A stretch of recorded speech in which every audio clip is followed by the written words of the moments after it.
My name is Caitlin Batcher, founder and CEO of Scale with Success, and I'm on a mission to help course creators all over the world grow their business in a way that is profitable and scalable. We're sharing revealing conversations about what it really takes to scale an online course business to millions of dollars per year. Join us here to discover the tough decisions we've had to make, the biggest failures we've had to bounce back from, and the learnings that emerged every step of the way. We are so grateful that we have the chance to share it all with you right here on Scale with Success, the podcast built for course creators. Let's get started. So the question is, should I hire a full-time generalist or a part-time specialist to increase profitability? Who is the next hire that's really going to help me move forward in terms of my profitability? And so the first thing to ask when thinking about hiring and, whether it should even be a specialist or a generalist or anything like that, is to first ask yourself, is your profitability at 25% or more, right? And that's pre-tax profits. So if it is, then great, proceed with hiring, awesome, right? And if the answer is no, then we really want to take a minute to think about why not. With an online course business, even an online course business that is, growing and scaling, I get it. We all have dips from time to time.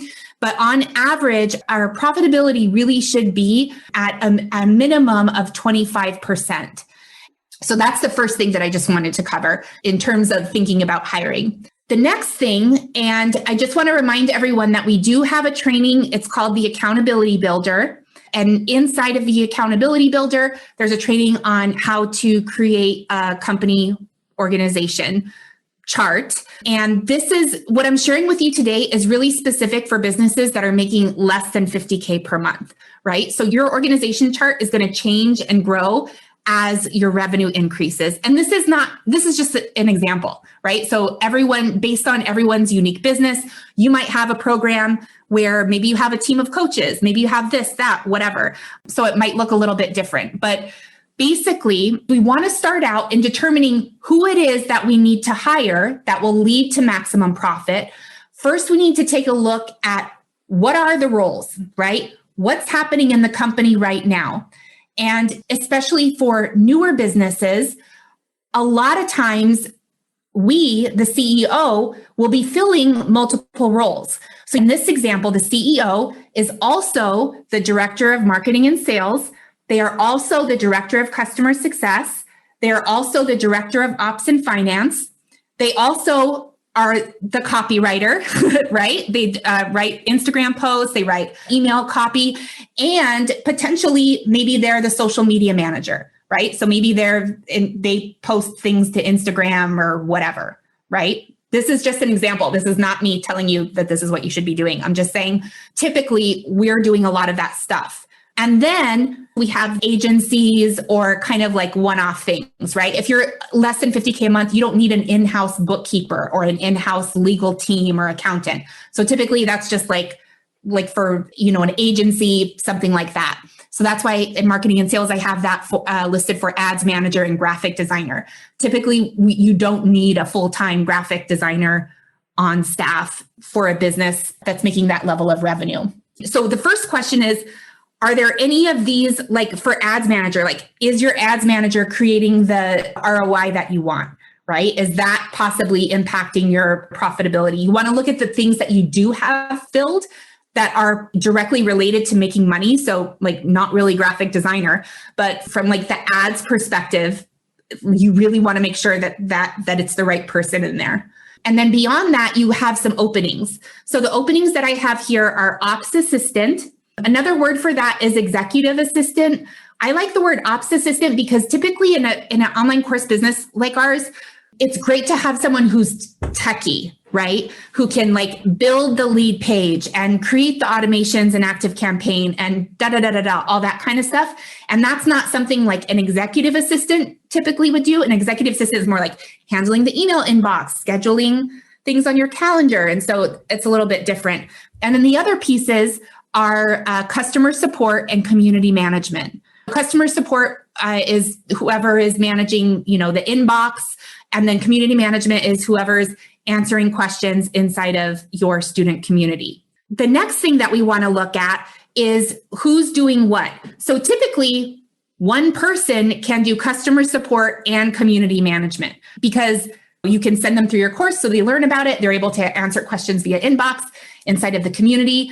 Some sample tasks that this person would have are potentially managing the customer service inbox, answering questions in the group, sending customer emails, scheduling live calls like on Zoom or whatever, scheduling prompts in the group, resolving any billing issues. So if someone's late on a payment or if someone files a dispute with Stripe, they can go in and submit the evidence needed to counteract that. They're able to survey students.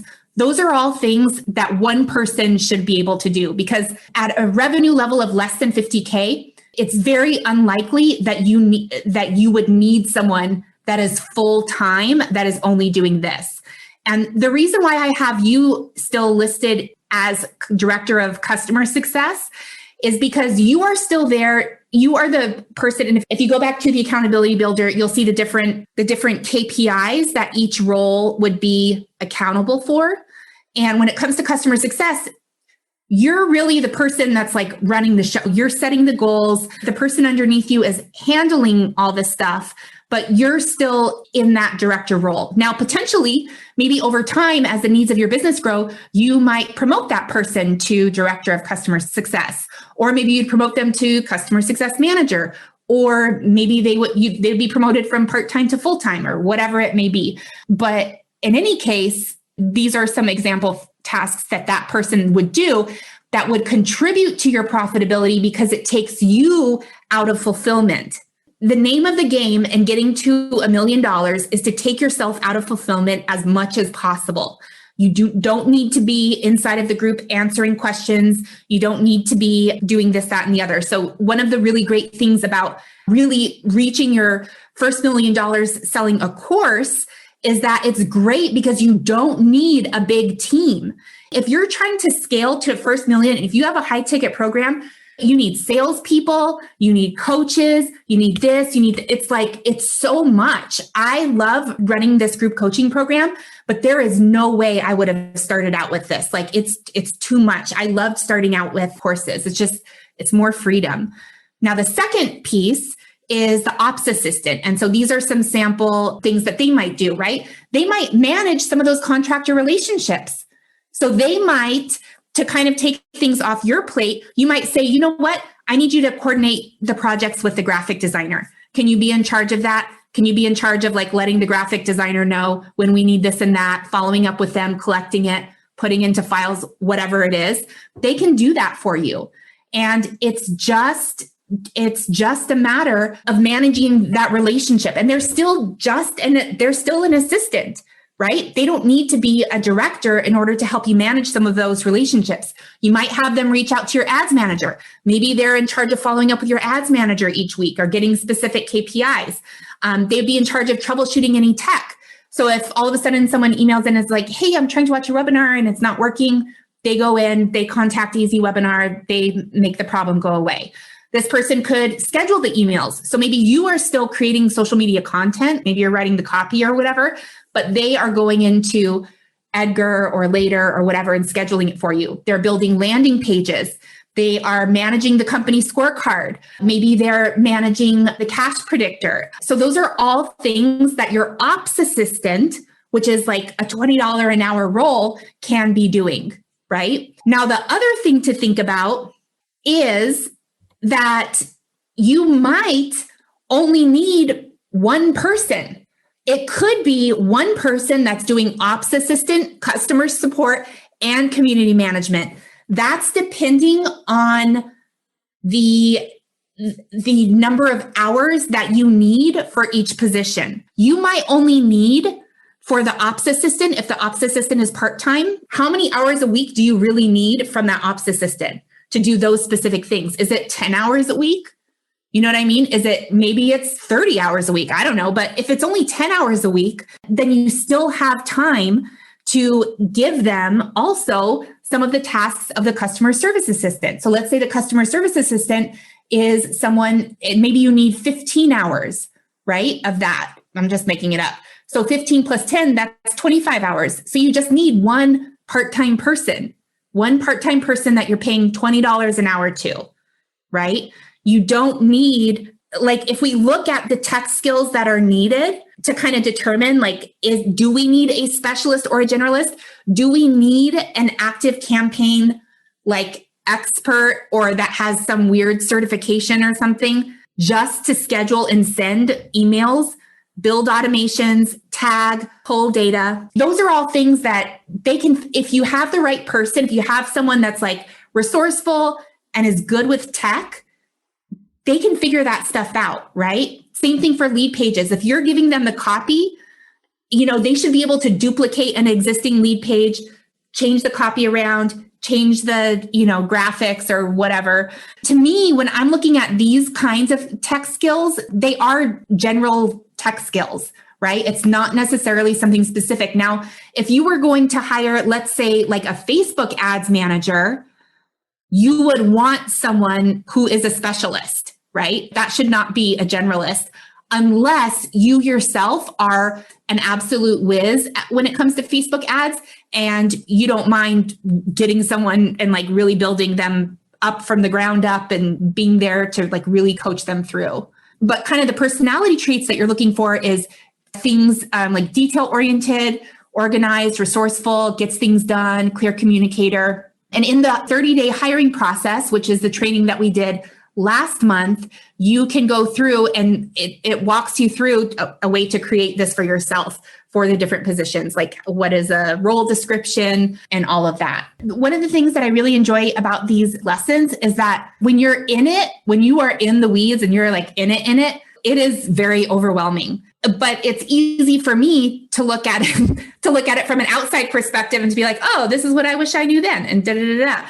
But when we look at the actual tech skills, like it's not that big of a, like there's a lot of people out there who would be able to do like this kind of stuff, right? What happens over time is as one person starts to get more and more things loaded onto their plate, then your job becomes like, how can I get things off their plate? Okay, how can I consolidate here, right? Like, should I see that this person has extra time. Are they qualified to do this? If not, then it becomes kind of like a puzzle with the accountability builder. You can be like, oh, I can consolidate this and put this in here.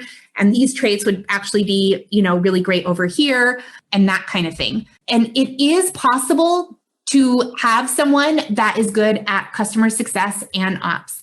It's not necessarily like easy, but you can find someone who is resourceful and techie and who also has great communication skills. Because when it comes down to it, you're really looking, when it comes to customer support, you want someone who is good at communicating, typically written communication, as most of us do, like emails or Facebook comments or things like that. It's always going to be easier managing fewer people. So if you have, 4 people that are each working 10 hours a week, that's going to take way more of your time and energy than to manage one person that's working 40 hours a week. So as much as possible, if new things are coming up and new tasks that you need done or whatever, as much as possible, utilize those 2 people that you already have a good relationship with, that, that they want to do more. And a lot of times they'll determine whether or not they get more stuff, because they might be like, you know what, I actually only want to work part-time, and that's fine. But then that makes the decision. And then you can be like, okay, well, now I'm in a place where I need to figure out who the next person is that I need to hire. And so what I'd like to reframe for you is that it's not awkward, that's normal. So you might have, and I like to color code organization charts because it helps me see how many roles one person is doing. Because over time, what you initially want to grow to is that one person is not in multiple departments, right? Now, when you're first getting started, this ops assistant is going to be in the ops assistant. They're going to be in customer success. You might have them do some marketing and sales stuff. You might have them do a little and that's normal, right? That's just what it is. But over time, in being a good manager, you want to make the context switching less. You want to lessen the context switching for that person. And it really helps the organization if you can get them into like, maybe they're doing a lot of different roles, but at least it's in one department. You know what I mean? And maybe your organization chart, even maybe it has like 15 different roles, and maybe you have only 3 people, including yourself. And so it's either one of you 3 for like every single position, but it really helps to see it with the color coding, because then you can start to see, oh, like, whoa, this one person, I didn't even realize it, but they are like spread all over. How can I make it easier for them? Maybe I can exchange this over here and all of that. Everyone does that, right? That's just like startup culture, is everyone has their fingers in all the pots, because that's what's needed. And the question, what if you like doing the tech stuff? So, I mean, if you like it, if you want to do it, that's fine, of course. But what's going to happen is as you build your team, you're just not going to have time to do it. So even if you like it, you're not going to have time to do it, because you're going to have to be doing some other, focusing on the $1,000 per hour task, the $2,000 per dollar task. And if you can pay someone $15 or $20 to do this, then you can't pay someone $2,000 an hour to send an active campaign.